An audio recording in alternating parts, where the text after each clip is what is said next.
חבר'ה, זאת מלחמת דת, אבל לא רק דת, זה הבעיה. זה מלחמת דת וטריטוריה ושאיפות לאומיות.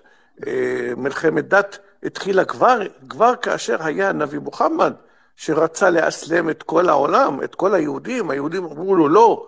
עד עכשיו מזכירים לנו, אתם השפלתם את הנביא מוחמד ולא קיבלתם עליכם דת האמת, דת האמת שהיא דת האסלאם על פי המוסלמים. אז נכון, זאת מלחמת דת. לא ראיתם את אנשי חמאס שיצאו עם האופנועים שלהם?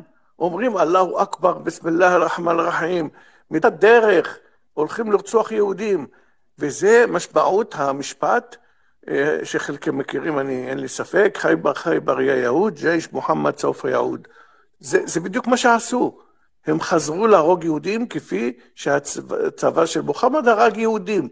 חייבר חייבר יהוד היה ב7 באוקטובר. זה היה.